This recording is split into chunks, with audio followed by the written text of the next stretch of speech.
The Grape Nuts Flakes program, coming to you from Fort Custer, Michigan, and starring Jack Benny, with Mary Livingston, Dennis Day, Rochester, yours truly, Don Wilson, and our guest conductor, Bob Crosby, and his orchestra.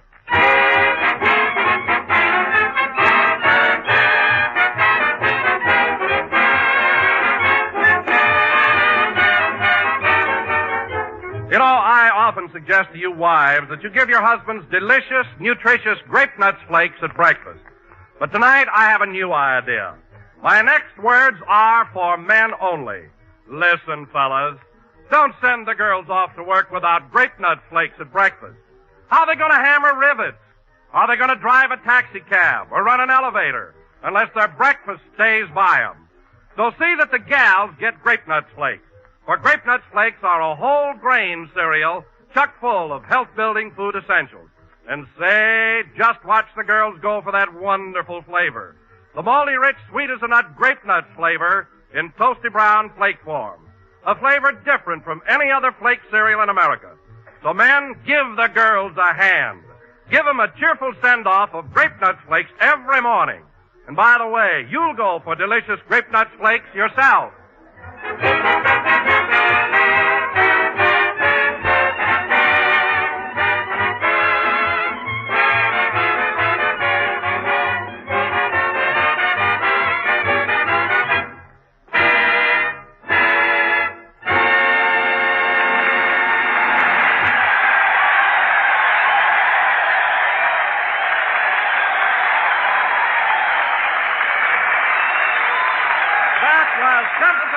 I Love You, played by the orchestra. And now, ladies and gentlemen, from Fort Custer, Michigan, we bring you our master of ceremonies, a man who has used all the coupons in his ration book of comedy, Jack Benny.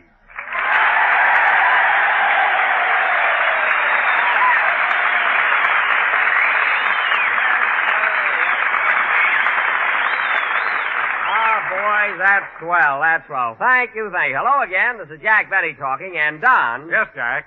Speaking of coupons, my rotund ribber, have you ever stopped to consider what food rationing will do to that stomach of yours? It'll go down like a blimp with a slow leak. If you get the picture. Oh, that won't bother me, Jack. I'll just pull in my belt like everybody else. Well, Don, when you pull in your belt, will you sell me the leather that's left over? I've got a Morris chair I want to recover. Well, anyway, Don, here we are at Fort Custer, Michigan. And this is really a tremendous camp. There are nearly 30,000 soldiers training here. So I understand. By the way, Jack, have you met any of these fellows? Yes, Don, and the strangest thing keeps happening. Every time I shake hands with somebody, they give me a jerk and throw me over their shoulder.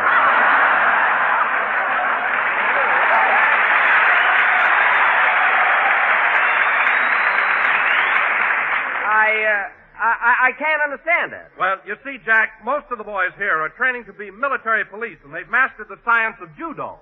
Judo? What's that? Well, that's the art of self-defense without the use of weapons. Oh. So when those fellows threw you over their shoulders when they shook hands, they were just demonstrating a very simple hold. Oh, is that it? Gosh, I spent more time flying through the air this week than Jimmy Doolittle, you know? Thank heaven my landing gear can take it. But this judo is very interesting, Don. I imagine you have to be pretty big and rugged to apply it properly, isn't it? Oh, no, Jack. Size and strength aren't important at all. They're not? No, a very small person, by applying the proper leverage, can break your arm. Gee. Or your leg. Gosh. Or even your neck. My goodness. Oh, hello, Mary. Hello, Jack. Shake hands. I wouldn't shake hands with you for $1 million. Just hello, Mary. That's all.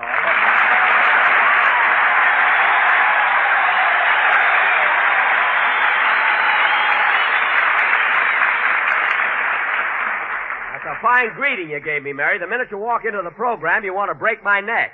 Well, I've been reading up on judo this week, and I want to practice on somebody. Listen, Mary, judo is for men. It's for boys engaged in hand-to-hand combat, so that when they get in a corner, they know what to do. It doesn't hurt for us girls to know a few tricks nowadays either. Well, Mary, we've only been here a little while. How could you pick up judo so fast? Well, I was out with Captain Hooks last night, and he showed me a few holes. What? Come here and I'll demonstrate one. What do you mean, demonstrate? You can't even lift me. Here, give me your right hand. Be careful, Jack. Oh, be careful, be careful. Here's my hand, Mary. What happens now? Just this.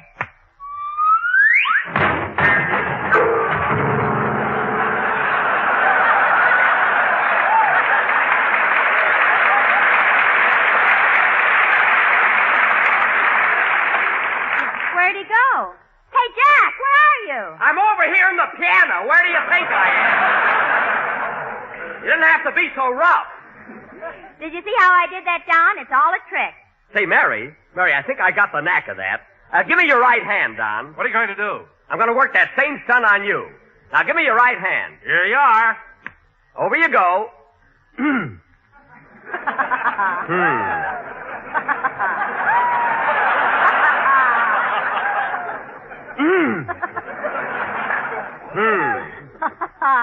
Say, Jack, What are you laughing at? you couldn't lift a midget with a steam shovel. I can throw, Wilson. Watch this.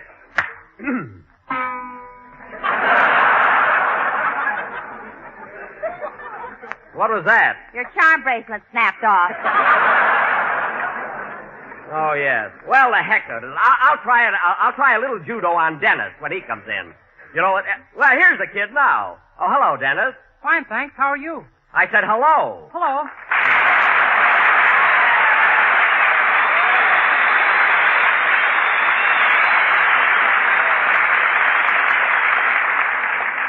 Say, Dennis. Dennis, you're a little late. Where were you? Well, I stopped in front of the theater and shook hands with a soldier, Yes? and I just got down off the roof. Oh. If I'd have known I was going on a trip, I'd have packed a bag. Well, Dennis. Oh, are you, Dennis?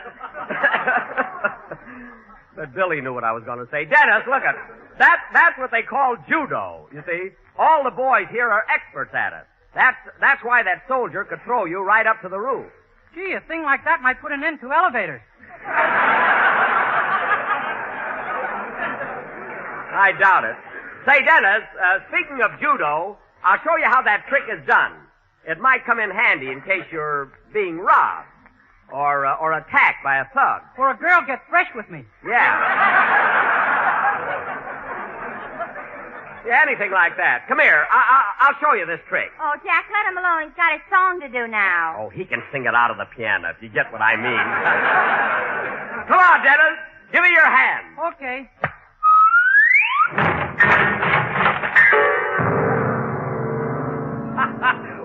Well, I did it. You're in the piano, Dennis. Yeah, but something went wrong. You're in here, too.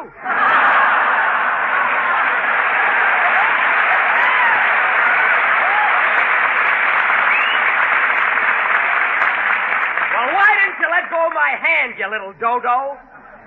Now, go ahead and sing your song. Now, where's my... Oh, here it is. Hope I can put it on straight without a mirror.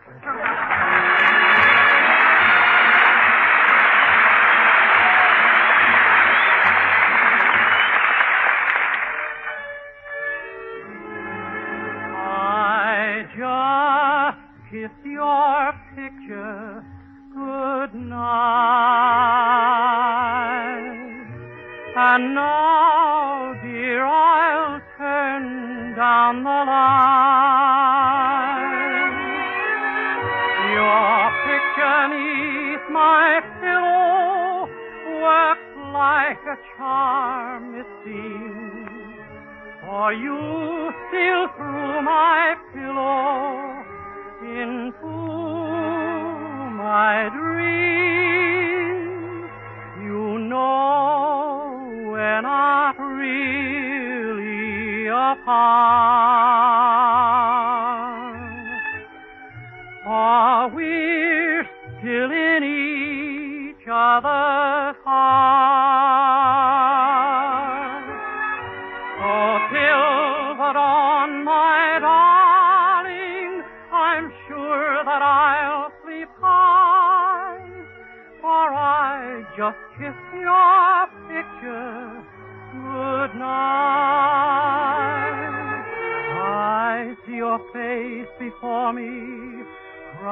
my every dream. There is your face before me.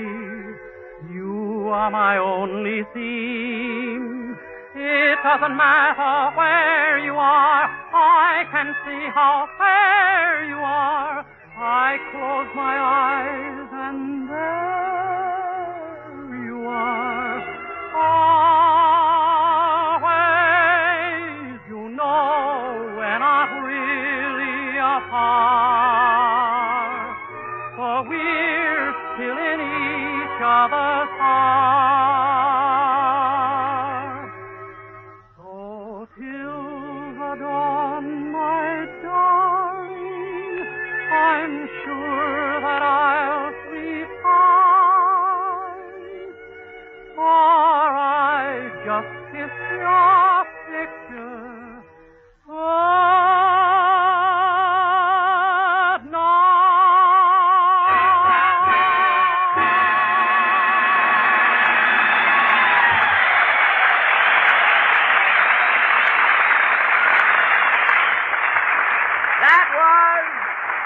That was I Just Kissed Your Picture Goodnight, sung by Dennis Day, and very good, Dennis. In fact, you keep singing like that, and one of these Monday mornings, when you get your pay envelope, you're going to find that it's much fatter. You mean you're going to put more money in it? No, a slice of bacon. You see, Dennis, bacon is hard to get nowadays. So are tenors. Don't kick 'em around. I'm not kicking you around. I'm just giving you the bacon so you can have a nice breakfast some morning. You know? Speaking of breakfast, Jack. Excuse me, Don. I'd like to give you a raise, Dennis, but you're doing all right. I pay you plenty of do-re-mi. Can't we get that up to fa-sol-la? No, listen, Dennis, when I was your age, I made half of your salary. And I was a regular playboy. Every Saturday night, I used to take my girl to the best restaurant in town. And when the waiter brought the check, you'd hide under her hoop skirt. I did not. Oh, pardon me, Don. What were you saying? Speaking of breakfast. Oh, yes. Inasmuch as we're near Battle Creek, I paid a very interesting visit yesterday to the plant where Grape Nuts Flakes are made. Oh, I'm going there tomorrow, Don. Now, what's it like? May I Well, ask? first, Jack, you'll see the ovens that bake the golden kernels of Grape Nuts Flakes and make them toasty brown and sweet as a nut. Yes, yes. And then you'll see a large, bright, airy room where Grape Nuts Flakes are sealed and packaged to ensure their malty, rich freshness. Uh-huh. And you'll also see a room which everybody calls the torture chamber. The torture chamber? What's that? That's where workers sit all day long and paste your picture on the box.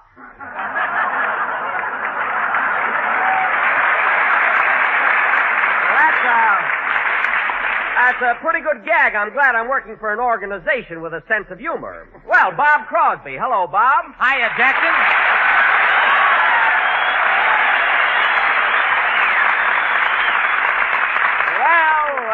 Well, he called me Jackson. You know, Phil Harris used to call me that. By the way, Bob, do you know Phil? Why, sure. Matter of fact, we used to go with the same girl. The same girl? Yeah, I had the swing shift. That's a hot one. You and Harris rushing the same girl, huh? What's her name? Agnes Crumdicker. You and Phil Harris went out with Agnes Crumdicker? Hey, Mr. Benny, that's our girl. Never mind. Remember we chipped in and bought her a new front tooth for Christmas? I said, Dennis, never mind. It whirls around a little, but it's a beauty. Good old Agnes. First she goes with Bob and Phil, then she goes with Dennis and me. I can't understand it. Why does she always go around with two fellows? She's got two heads. She has not. Oh, say, Bob, your debut with us last week seems to have been very successful. I've gotten a lot of letters about you. You have? Yeah, I got one from a fellow named Bob Welch in Los Angeles, who not only insisted that I keep you on the program, but that I give you a cash bonus. Oh, well, that's my bookmaker. I'm into him a little. Oh, I see. Well, anyway, I'm glad you're getting a lot of fan mail. Now, Bob, what do you say we have a nice hot band number? Okay. Say, by the way, Jack, I got a big bang out of your new picture. I saw it at the Chicago Theater last Thursday. Thanks, Bob, but my picture didn't open till Friday. You saw Frankenstein meets the Wolfman, you know. Well, wasn't that you with the long teeth and the hair all over your face? No, of course not. I always play romantic parts. I'm the lover type. In fact, in my new picture, The Meanest Man in the World, I kissed Priscilla Lane 3 different times. If she knew anything about judo, you'd have never gotten near her.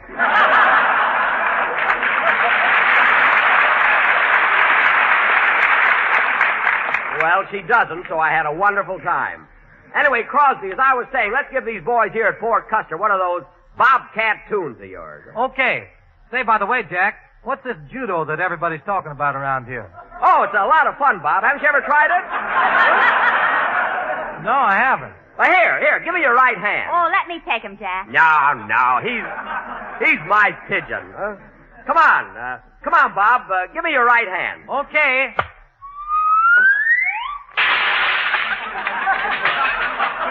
Well, there goes Benny out the window.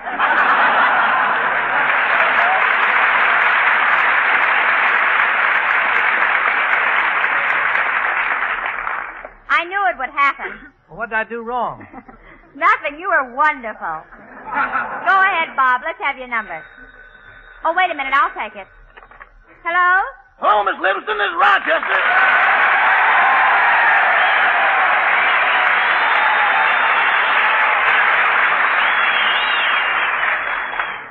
I'd like to speak to Mr. Benny, please. You'll have to call back later, Rochester. Mr. Benny was thrown out the window by Judo.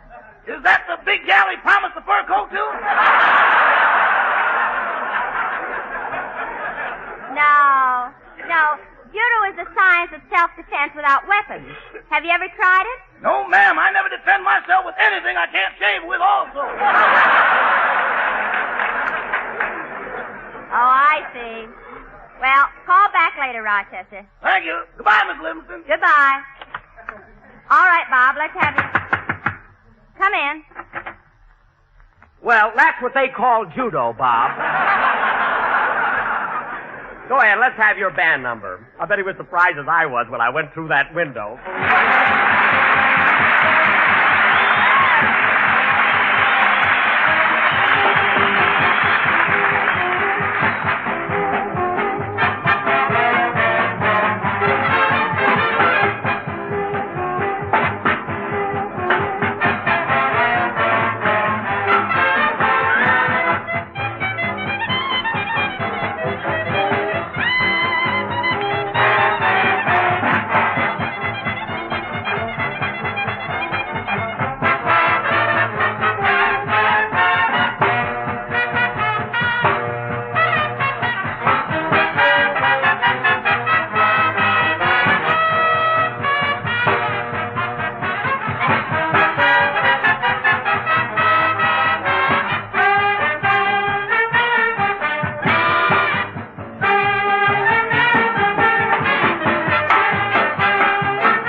We're in the Money, played by Bob Crosby, who a few minutes ago threw the best job he ever had out the window. And his orchestra. Oh, take it easy, Jackson. It was all a gag. Oh, sure, a gag. And now, ladies and gentlemen... My goodness, Jack, I never saw such a sore head. If it was just my head, I wouldn't be mad. And now, ladies and gentlemen, for our feature attraction this evening... Now, Jack, I want you and Bob to kiss and make up. I won't kiss them. Then I will. You get away from them. And now, ladies and gentlemen, you might as well unpucker Crosby. She's not going to kiss you. Now, tonight, for our feature attraction, in honor of Fort Custer, we are going to reenact a sketch based on a true episode in the life of my grandfather. Your grandfather? Yes, because my grandfather, Kit Carson Benny, served in the Indian Wars under General Custer, for whom this fort was named. My grandfather was a baker, and he made wonderful pies. What's that got to do with Fort Custer? They were custard pies.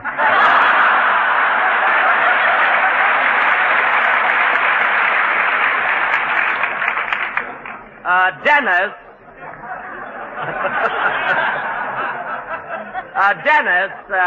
you have just given Fred Allen, who was sitting at his radio with a rider on each knee, the best opening he's had this season. Believe me. Now, getting back to our sketch, I will play... I'll take it.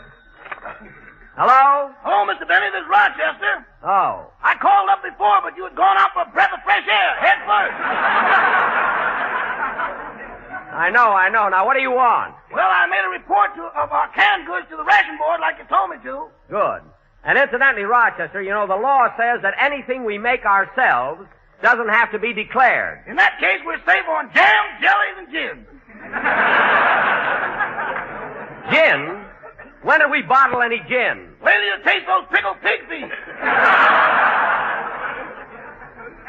What, do you mean to say you put pig's feet in gin? You can't put them in shoes anymore.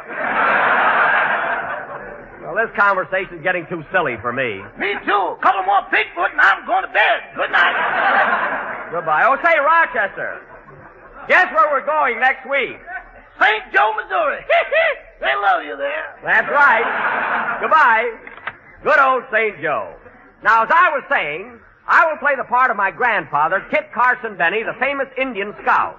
Mary, you and Mr. Strong-Arm Crosby are also going to be scouts. Dennis, you're going to be an Indian guide. And Don... Yes, Jack? Due to the shortage of actors, I've decided to make you a whole company of men. A whole company? Yes, here's your uniform, a coat with 30 pairs of pants. Slip them on. And now, folks, for a thrilling saga of American history. The year 1874. The place, a crude blockhouse on the edge of the wilderness. As the scene opens, the old scout, Kit Carson Benny, is addressing his men.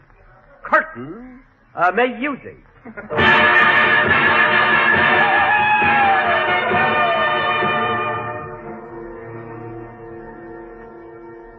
Now listen, men. Attention for roll call. Wild Bob Crosby. Here, Kit. Wild Bill Morrow. Here, Kit. Wild Ed Baloyne. Here, Kit. Wild Mary Livingston. Here, Kit. Here, Kit. Here, Kit. Stop that! Anyway, I've received orders from General Custer that we're to go out and locate a hostile Indian tribe which has been ravaging the countryside. And we'll find those Indians, or my name ain't...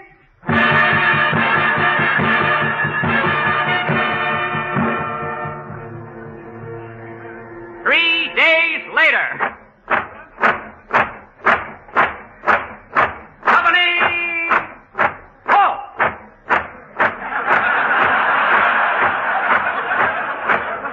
I knew this would happen. It always does. Company! Halt! I said company! That's more like it. Well, men, this looks like a good place to make camp. We've got a sheltered location and plenty of spring water. In fact, we may stay here till the 1st of March. Now cut that out! Stop! Well, I better ask my Indian guide where we are. Oconkapat. Oconkapat. Yes, fool face. That's pale-face. Although with my big blue eyes, my face does look like a shimmering pool of water. Where are we, Conkapat? Have you made a map of this territory? No, I thought we'd stop at a gas station and get one. There won't be any gas stations for 50 years. Automobiles haven't been invented yet. Oh. I wish I knew where we were. Now, let's see. Look, fellas, a wild turkey. What a beauty. That's the only turkey I ever saw with a Michigan license plate. And that cranberry sauce for a taillight is beautiful. Well, let's camp here for the night. But be careful, men. There are probably hostile Indians lurking behind every bush. Oh, don't be so scared. All the Indians around here are friendly. Good. Yikes! Friendly Indians? Then why is this arrow sticking in me? You bent over. They're only human.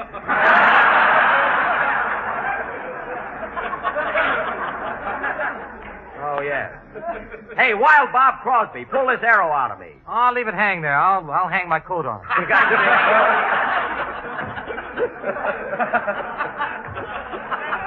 It's only your second broadcast. Read it right. Pull out that arrow. Now, as I was saying, men... Thank you. We'll camp here for the night. And first thing in the morning, we will continue on our mission for General Custer. All right, men, lay down. Unfold blankets. Company, sleep.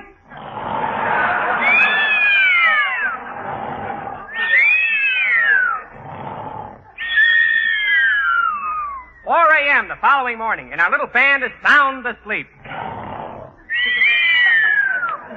Company! Halt!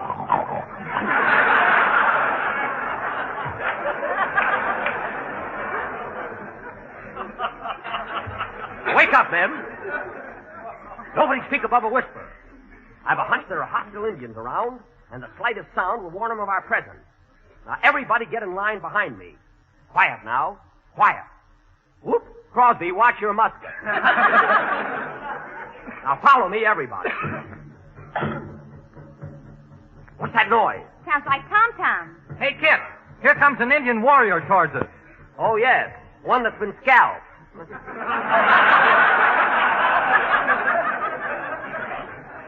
All right, men, put down your musket.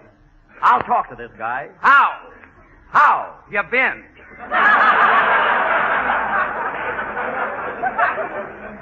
I've been fine, thank you. I'll find out if this fellow is hostile or not. Paleface, want 'em be friends with Indians. Indian friendly, too. Good. Paleface offer hands in friendship. Shake 'em. Okay, shake 'em.